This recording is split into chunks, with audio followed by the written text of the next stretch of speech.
ગામમાં બે બિલાડી અને એક વાંદરો બંને રહેતા હતા.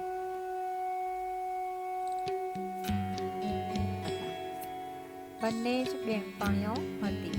ખૂબ પાક્કી મિત્રતા હતી બંને બિલાડીઓ વચ્ચે. એ જે પણ ખાવાનું મળે તે સંપીને ખાતા હતા.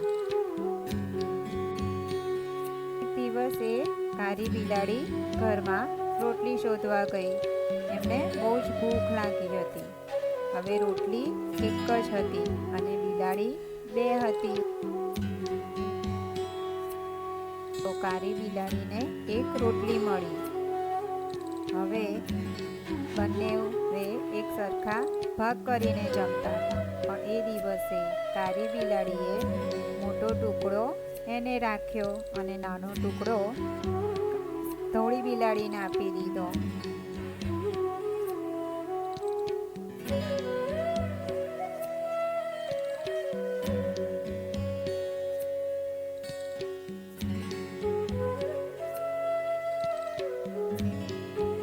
પછી ધોળી બિલાડી કહે કે તે મારી સાથે અન્યાય કર્યો છે. એટલે ફરી એને એવું કહ્યું કે આ ના ચાલે એમ કરીને બંને બિલાડીઓ ઝઘડતી હતી.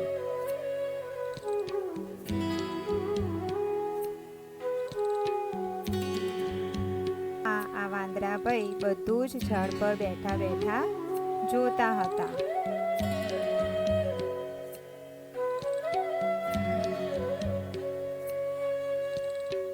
વાંદરાભાઈ હૂફ હૂફ કરતા નીચે આવે છે.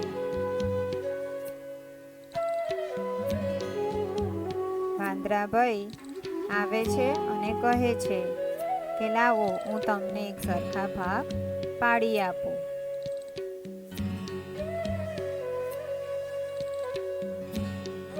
વાંદરાભાઈ આયા અને સરખા ભાગ પાડવા માટે ત્રાજવું લઈને આવે છે. તે જાય છે ત્રાજવાની શોધમાં.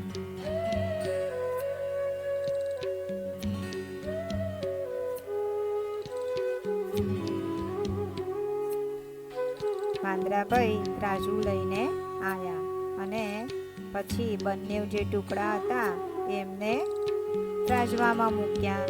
એક બાજુ એક ટુકડો અને બીજી બાજુ બીજો ટુકડો અને બંનેને સરખા ભાગ પાડવા બેઠા.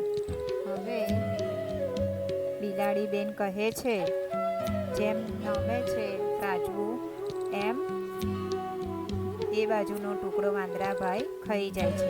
પછી બીજી બાજુ ટુકડો નમે છે તો એમાંથી થોડોક ટુકડો ખાય છે. આમ વાંદરાભાઈ જે બાજુનું પલ્લું નમે છે એમ ટુકડો ખાતા જાય છે અને બંનેને સરખા ભાગ કરવા માટે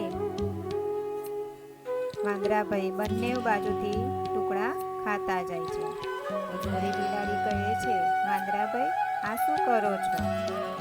વાંદરાભાઈ કહે છે કે આ તમને સરખા ભાગ કરી આપું છું. પછી તો સાવ નાના ટુકડા થઈ ગયા. રોટલી થોડીક જ રહી. એટલે વાંદરાભાઈ બિલાડીને અને વાંદરાભાઈ બંને કહે છે કે ના હું જ તમને ભાગ પાડી આપીશ. પછી બંને બિલાડી કહે છે વાંદરાભાઈ અમને આ રોટલી આપી દો અમે જ ભાગ પાડી દઈશું.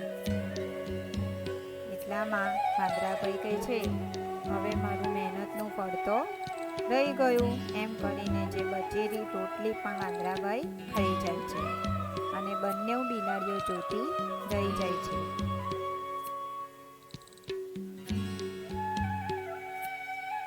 ઝઘડતી હતી એટલે બંને બિલાડીઓ ભૂખી રહી ગઈ.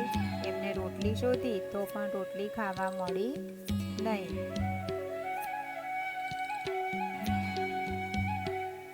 વાંદરાભાઈ એમની યુક્તિથી આખી રોટલી ખાઈ ગયા અને બંને બિલાડીઓ જોતી રહી.